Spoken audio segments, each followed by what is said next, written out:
Hi, thanks for watching. Okay, now in this video, I want to continue talking about what I think are some of the key constitutional beliefs that constitute basically the behavioral problem that is a cluster B.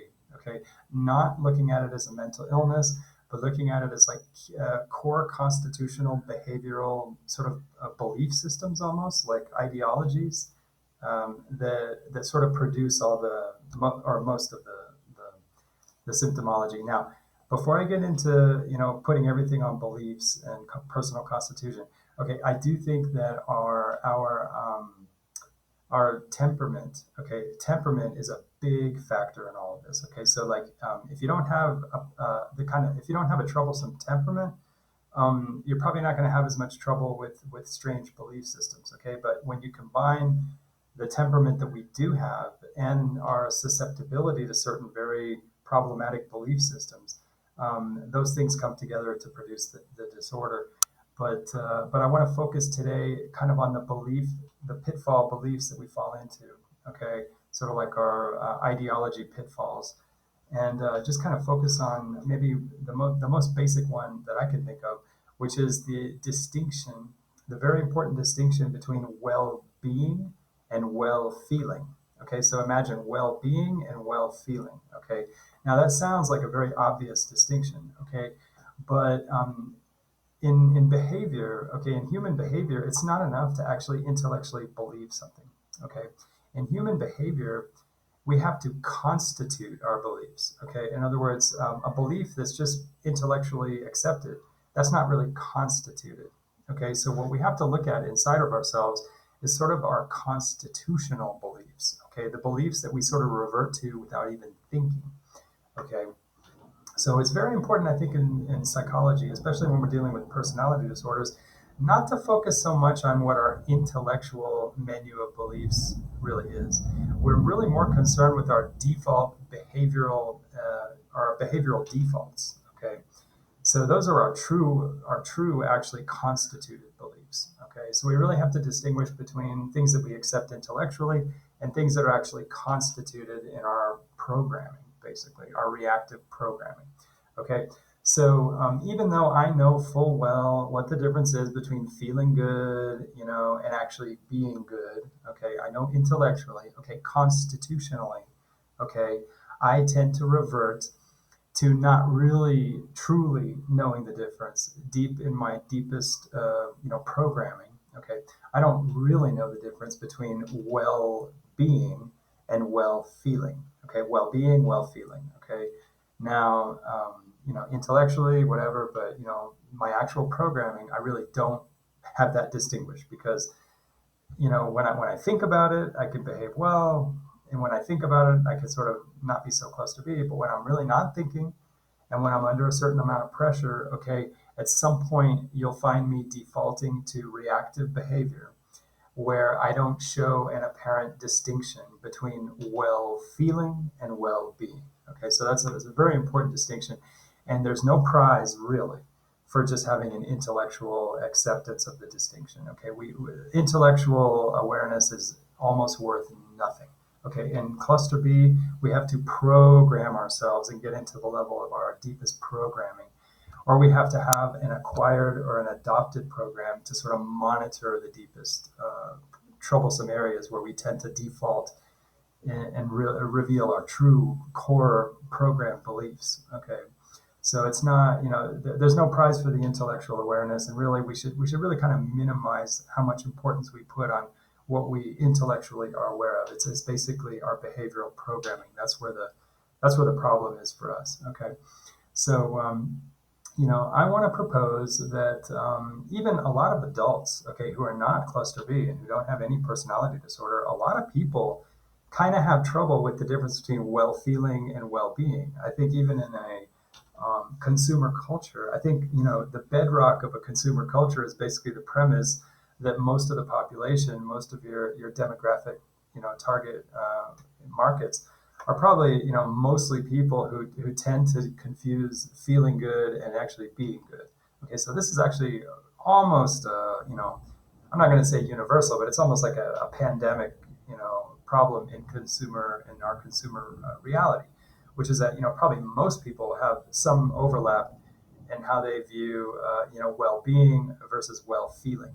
Okay, so this is not just for the personality disorders, but with personality disorders, it really is a problem because you combine it with our temperament, and there are some ways in which we can be almost severely reactive to where we sort of override, the better judgment, of sort of, thinking less about how we feel, thinking more about what is actually better, and we sort of revert just to our, reacting based on how things feel, especially in our case when it has to do with avoiding frustration or avoiding things that are kind of like taxing, something that seems like a big pain in the ass, so you get into basic things like procrastination, or things like procrastination where we just sort of like to dispose of problems and just kind of get things off the table and not allow a lot of dissonance to just kind of sit on our table, you know. So basically, all that is basically evidence of a person who tends to consider their well-being confused as, how we're feeling. Okay, and so we don't really have a truly separated sense of well-being away from how we feel.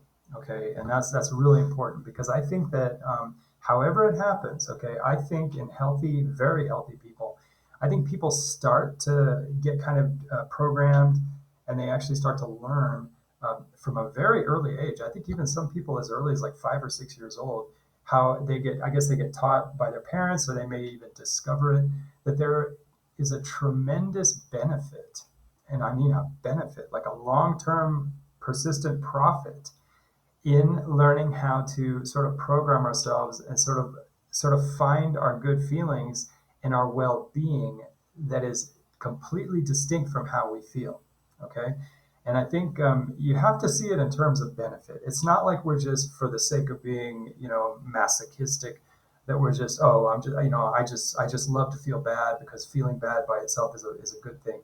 No, it's not that. It is that if you learn to separate how, the good feeling or the relief, or, feeling relieved or avoiding pain in the ass things, if you sort of do not associate your well-being with feeling good, and you learn to separate those things, okay, you know that, and you will learn that over time you will profit, and it will be profitable, very profitable. And I think what really motivates a lot of people is they discover, sort of unconsciously, but they discover that if they can put their well-being, and even I would even say almost like the euphoria of self-esteem. I mean, I don't, euphoria. Let's not say euphoria, but let's just say the good feeling, that I'm doing well, whatever that is. It's kind of like a micro euphoria. It's sort of like that constant thing that says, I'm doing well, and that there's kind of a not a gratification, but just that sense of I'm doing well. Let's not call it gratification.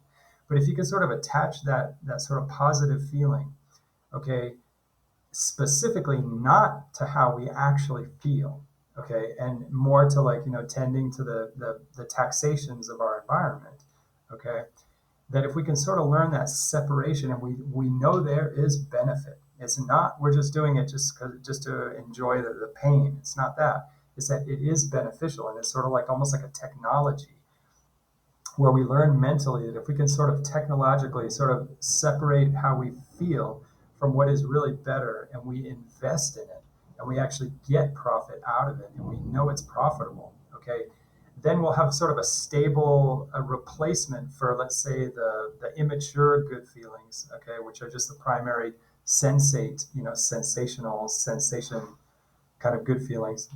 And so we sort of get out of that sensate bias, and we move more into sort of almost like a feeling good more from our values and from accomplishing our values, okay, and having that be like the better good feeling, because we know it produces more, and it will actually be more profitable. So it is kind of a maneuver, sort of a technology.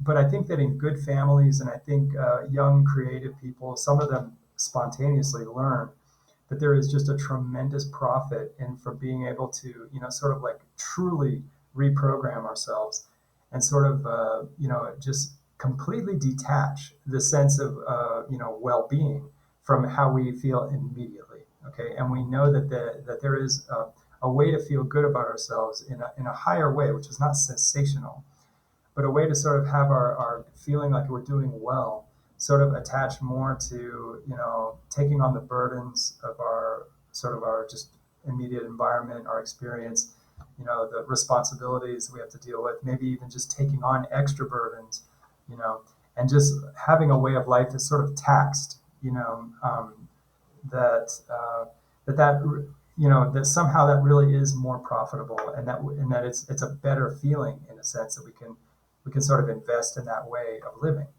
And in order to do that, you have to really program yourself. And I believe that young people actually go through a very complex programming where they learn to sort of defer gratification or dissociate or yeah, sort of like exclude gratification from the overall higher sense of well-being. Okay, and that it is not a gratification. Well-being is not a gratification, but it's sort of like a higher order, sort of a little more philosophical, more abstract sense of doing well. And that at some point, once you get to that point where you have a more abstract sense of doing well and you actually live by it, and you sort of accomplish it, that once you get to that higher mountain, so to speak, when occasionally you get offered something on the lower mountain of just gratification, it really seems kind of cheap, and it really honestly doesn't seem that glorious or even that nice. So it's kind of a more of a mental programming. But once you really live it and you really achieve it, and it really does become part of your realized, how would you say, your realized self, what you've actually accomplished, that at some point just the mere sensate pleasures really will seem pretty cheap, you know. Now, granted, I'm somebody who took a long time. I mean, intellectually, I understood this stuff decades ago. Okay, but it took me a long time to really apply it and really achieve it. And I've had my slips. I have my embarrassing moments, but I really try to, as much as I can, I try to adopt it more, even though I'm older in the game. But I try to do what I should have done probably when I was 6 years old, which was really honestly learn to live divorced from, using how I feel to register how my actual well-being. Okay, so well-being for me, has to be, not just intellectually distinguished, but in practice, and in all of my conditioning and all of my, I don't know how to say it, basically just in the way that I conduct my life. I have to, uh, basically not just intellectually, but actually, it has to be realized in me, constituted in me. Okay, it has to be constituted in me that well-being and well-feeling are completely distinguished. Okay, now it's not to say that you can't sometimes have an accidental overlap. Okay, but I'm just saying the basic programming for well-being cannot be sort of a byproduct of just how I'm feeling. Okay, so it really is kind of a distinction. Um, and so I guess I'd like to suggest that, um, if we're interested so much in psychology, if we're so interested in going back to childhood, and if we have such a fetish about the child experience, I would recommend, if you want to feel like a child, then we should go right back to that place in childhood where we had the opportunity to start distinguishing how things feel from how well things really are. So, I would, if I wanted to play, childhood therapy, whatever, I would go back to being young. And I was actually pretty good. To be honest, as a kid, I liked to mow the lawn and I liked to wash dishes. And I was actually not too bad. I mean, I was kind of lazy, but I was also a procrastinator with a lot of my homework. And, I had kind of a somewhat of a limited tolerance for just, doing tedious, boring work and maybe not watching TV and stuff like that. So, I was kind of medium grade. I used to play an instrument. I didn't like to practice too much. Whatever. So, but I would just say that if I could go back to childhood, um, I guess, or even maybe like adolescence or something, I would just kind of really renew. If I wanted to mentally go back to that, I would just think of renewing that wisdom that there is more profit and there's more gain, even if it's more on a long-term horizon. But we are going to have, in the end, much more benefit and much more profit in a way of life that's invested into, not gauging our wellness by how we feel.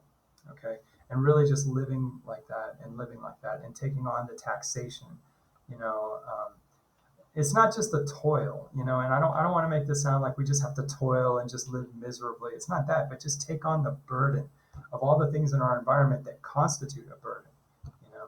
And there's just there's infinite examples, like I've used examples from politics because, in politics we see very clearly that, there are some very disturbing issues out there in the world of politics where if you really, really think about it, there are really a lot of different points of view and a lot of different considerations to make it very difficult to have an easy opinion, you know.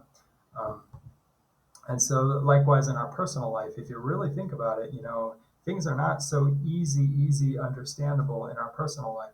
The very difficult and, kind of, how would you say, the very difficult and sort of multifaceted issues that have to do with our relationships with people, our relationships with coworkers, with bosses, with clients, with family members, all those things really, they're just full of a lot of different issues. And, it's very easy to go through life, oh, that person pissed me off, and you revert right back. What's going to make me feel immediately gratified, especially when someone pisses me off, immediately I need to discharge my anger and react like, hey, what about just the discomfort of having a new policy that when someone pisses me off, I'm just going to let it boil for a second, Or let's say if you're somebody who has a trouble with, like, say, the desire to like do a drug or to do compulsive gambling, or maybe the desire to be like, say, if you're attracted to someone of the opposite sex, instead of trying to react to it, just feel uncomfortable, and take it as a burden and understand that in the long run, allowing burdens to just sit on the table, to sit on your shoulders, just to burden you and not to have a resolution, not to have a reaction, to know that in the end, just having that extra frustration, and holding all those factors, that is going to broaden your overall panorama of awareness. And that's going to take away a lot of the poor reality testing that we see so often in cluster B and with ADD as well. Okay. It just destroys your reality testing because you don't have a good, organic, comprehensive, panoramic, dialectical processing of your environment. Okay, and so you end up with very cartoonish opinions. You end up with very cartoonish reactions, and you end up kind of with that just characteristically, sort of, I guess, immature way of producing opinions and reasoning. And it's just, in the end, it's just poor judgment, and it's just not being the best you can be, and we really do owe it to ourselves to bring out the best in ourselves, and we need to get away from this terrible idea that, this almost like, it's almost like ideology, in psychology, that if you somehow meet the criteria for personality disorder, that you're just constitutionally incapable of certain ways of thinking or certain possibilities. Like, I don't think we need to buy that. I think we need to, first, before we make any judgment about ourselves, we need to deliver ourselves into a much more kind of like a more difficult way of living, where we take on more burden and we allow ourselves to be burdened by a lot more dissonance. Okay, and just hold it and just don't resolve it, and just let the organic dialectic come back to life and start processing. Okay, and I guarantee that if we can condition ourselves, take it like an athletic challenge, have much better diet, don't do drugs, don't do anything, don't do anything compulsive. You don't need to drink coffee. You don't need really to. I mean, I'm sorry, you don't need to. It's a ridiculous idea to think that I need to smoke a cigarette. Well, you really don't, And if you can just somehow get through the first few days where you feel like shit, and then slowly start to take on, live a clean life, and slowly start to take on more of the burdens of our environment, and mentally do not seek well-being in how things feel. Okay, really got to get away from that. You can just as easily reason through things. And I know some people, will always say, well, still got to have my intuition. This little voice that tells me this doesn't feel right. Okay, well, whatever. Add that to the voices. Add that to the factors. But also consider the I don't know how to say, like, how about the factors of not how you feel?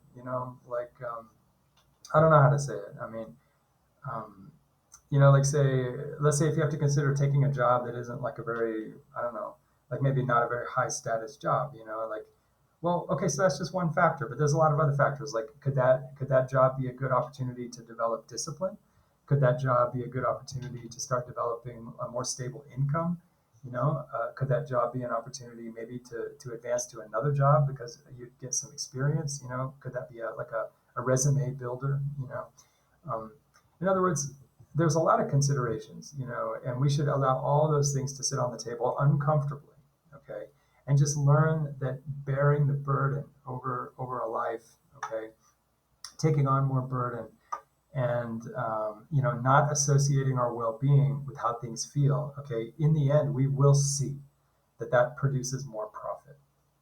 That is a more profitable life. It's a better life, and there's really no argument. I mean, I wish there were, but there really isn't an argument. I mean, it is just almost fundamentally a more evolved way to live, and a more mature way to live. And I think in the end, I think that kind of maturity will give us the self-esteem that we never actually really have. Okay, because if you don't really have that basic maturity, that basic you know fundamental thing that even children sometimes can do, where they can distinguish between how you feel and how you're actually doing, to distinguish between wellness and feeling. You cannot have self-esteem without that. There is no legitimate self-esteem without that. Okay, anything that looks like self-esteem, if you don't actually have that maturity, is actually absolutely false self-esteem, and it's just really just another gratification that is completely false. you know. And so I think really the choice we have, as we really face the truth of these disorders, is that yes, I may have a difficult temperament. Yes, I may have a difficult temperament, but believe me, there's a lot of NFL football players that have difficult temperaments, and they can get into programs of discipline, and they can develop themselves in very difficult programs. So why can't we sort of deliver ourselves into a set of beliefs that is more advanced, and have a more, let's say, mature way of distinguishing between, how things feel versus actually being well and living well, okay, and actually constitute that in our lives, you know, and really take it on as a discipline challenge. And once you actually do, just suck it up and get into it, just get into it and just do it.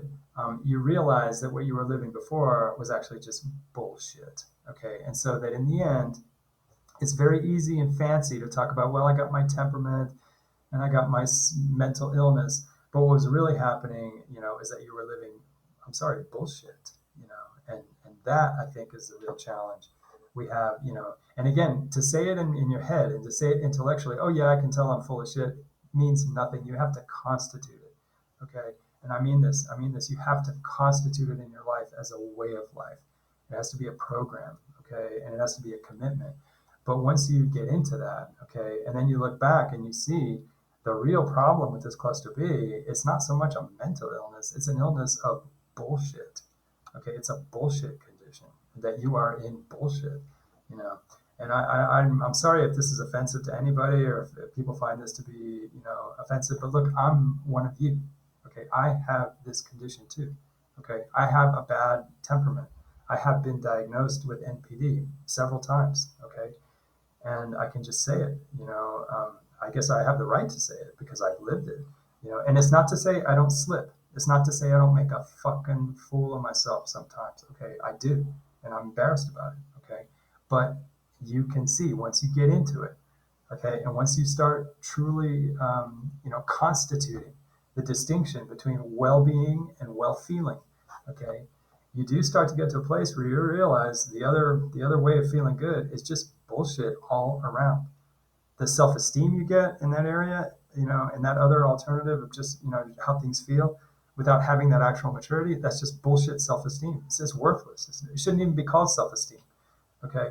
And then the self-esteem you get in the new way is not even self-esteem. There was never self-esteem to begin with. Okay. Because when you get more into this more advanced way of looking, where you detach from the feelings, you start to even lose a consideration of the self at all.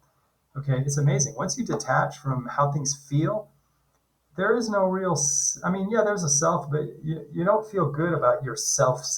You're more now integrated into the world itself. And so it's more about just well-being itself. It's not your personal well-being, it's just well-being. and it really doesn't occur to you to think so much about yourself. So it's kind of funny, self-esteem in the end is kind of like a red herring because there is no self-esteem. The self-esteem you have, in the sensate world is bullshit self-esteem. And then when you get into the world where you sort of separate and you sort of unplug yourself from this idea of well-being in pleasure or in feelings, okay, and you move more into just being, just like the well-being that is not attached to feelings, there is no more self-esteem. You're just in well-being, you know. So I really do encourage people to consider that, in the end, self-esteem is really not even an issue. It is well-being, okay? But we just have to distinguish well-being from well-feeling, okay? And do that thing that even some children learn how to do, and some good parents, they show by example, they show by the vibe. There's a vibe that comes from not associating, wellness and pleasure. It's just a different vibe, and kids pick up on it. So even a lot of children learn this.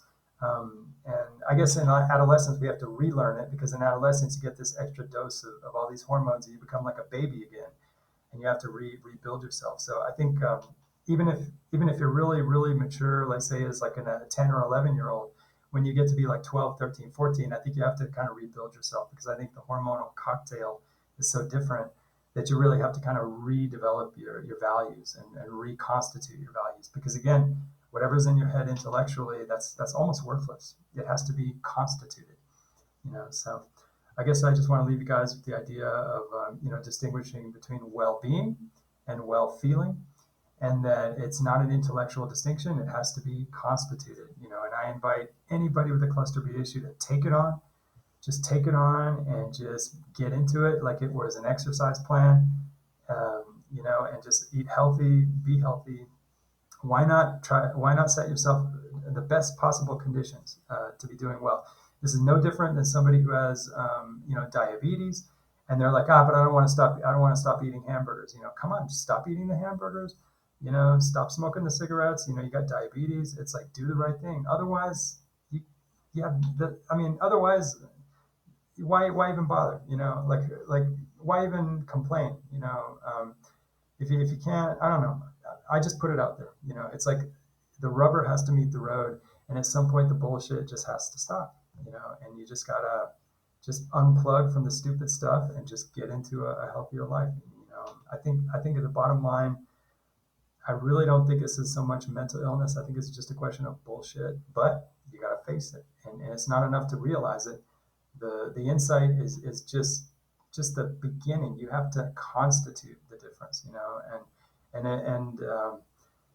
all I can say is that I promise, at least for today, and I hope for a long time, I really want to be committed to always myself to improving in this area of myself. There's lots of bullshit in my life too, and I have to, whatever I'm saying here, I got to put it in practice, and wherever I can improve it, I gotta improve it because I know, and I have at least come far enough to know that it really is worth it, and it really does pay off. Okay, make no mistake, it's not just suffering for the sake of suffering; it pays off. Okay, maybe this is the good form of capitalism. Sort of like deferring immediate pleasure for a long-term profit and investing in a long-term profit. Maybe that is proto-capitalism, but this might be the healthy form and not the exploitative form of capitalism. So I just encourage people to sort of experiment, start unplugging from the idea that your well-being is in your well-feeling, and constitute it in your life, and just take it on. So really appreciate you guys listening, and I apologize for the echo in this house. I'm still getting used to this new echo, and I wish everybody the best, and thanks for watching. Take care.